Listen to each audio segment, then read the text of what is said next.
All right, guys, let's talk a little bit here about Graham Platner. Graham Platner is absolutely driving the right crazy, and I am here for it. So you have this reporter, Jessica Kostescu, and she is a reporter with the Free Beacon, which is a right-wing outlet. And she thinks she's doing these gotchas, but it's only backfiring. So here we go. Here she says, Senate candidate Graham Platner says Google and Palantir wouldn't exist if he had his way. Let's listen. So, if I had my way, we would break all these companies up. Palantir wouldn't exist. Google wouldn't exist.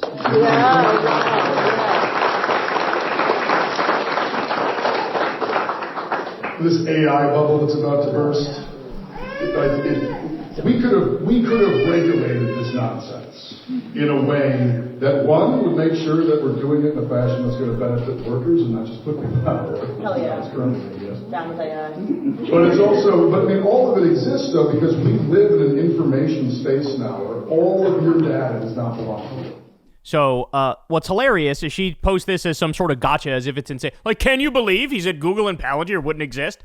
And all the replies are just like, based. God, I would love to see the return of antitrust and anti-monopolization crusaders. Google absolutely needs to be broken up. Good. Everyone knows we need antitrust, but nobody is willing to piss off their wealthy donors. Blackwater mercenary with a question mark. Based. Antitrust policy return. Teddy Roosevelt would be thrilled. So this goes on. It's just like, yes, break them up. Based as hell. Amen. Yeah. So her own followers who are right-wingers are going, what's the problem? This is fucking awesome. I fucking swim in this shit. All right. I got more for you, though. Another attempted hit. Quote, don't let them have a public dinner without getting yelled at. Maine's Platner calls for harassment of lawmakers who oppose Medicare for all. Quote, I want people to follow them around, the Maine Democrat says. So here we go. Everything I hear, I like them more. Let's get it. We also have to build secondary power. Real power. Power of organization. The power to turn people out. The power to shut things down. Frankly, the power to impose costs. If we can't impose costs, then they'll never listen to us because they won't care.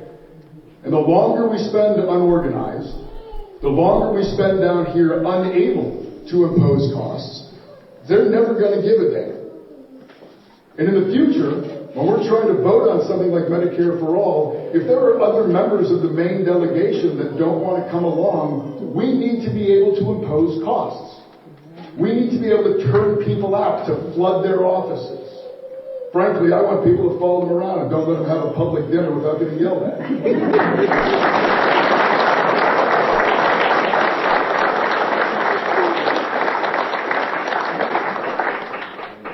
Because that's power.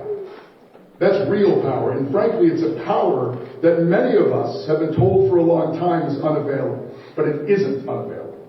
And we know it's not unavailable because American history tells us that that's exactly the power that we have.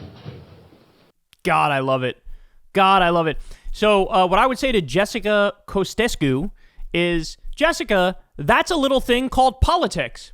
That's a little thing called the power of the people. That's a little thing called don't be passive observers in the policy making that's happening while you're on this earth. Be an active participant in that policy making. That's what this is.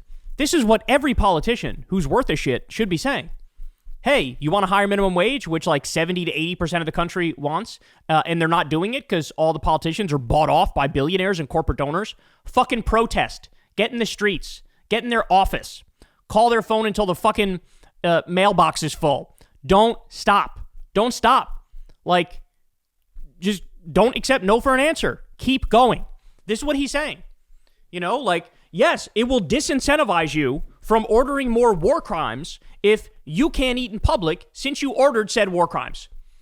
That's the least we could do, is put some sort of social penalty on people for being literal war criminals. Put some sort of social penalty on people for supporting a system which leads to 60,000 Americans dying every single year because they don't have basic health care. This is the least we could do. This is the least we could fucking do. And what he's saying is, we need to use the power of the people. We need to harness that power for good. And I mean, think back in history, right? Million Man March. That was helpful. That was helpful. Only when there's a real groundswell of support, a grassroots uprising, only when that happens can we deliver on all these things that we need to deliver on. And so I love this moment.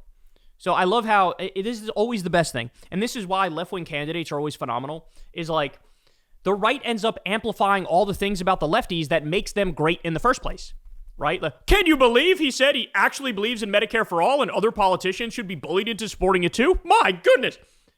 That's the most base shit I've ever heard in my fucking life. What are you talking about? Can you believe he said Palantir and Google shouldn't exist? Yeah, that's amazing. That's great. You're basically cutting fucking Graham Platner campaign ads for him, you dumbass. It shows you, man, that right-wing bubble is really something. The establishment bubble is something, and that right-wing bubble is something. They just can't see straight. They don't get it. They really don't get it. So anyway, he absolutely nailed it. He absolutely freaked it. Thank you to Jessica Kotescu for accidentally, making Graham sound even more based. This is why I think this guy's ultimately gonna win running away. I'd be shocked if Janet Mills could beat him. I mean, he's got to run through the tape. He's still got to bust ass and work hard. But, like, I would be astonished if 77-year-old Janet Mills could beat him. There's a reason why he's got all the momentum. This stuff is fucking inspiring. This stuff gets people involved. This stuff is a sign that, like, no, we're actually going to take on powerful interests. We're going to take on the elites. We're going to take on the corporations. We're going to take on the billionaires, the corruption, the fascists, the warmongers. And he looks like he's ready to lead that fight. Hey, y'all, do me a favor and like and subscribe. It helps out big time in the algorithm. Click the bell as well for notifications when videos drop, and watch that video on screen right now. You know you want to.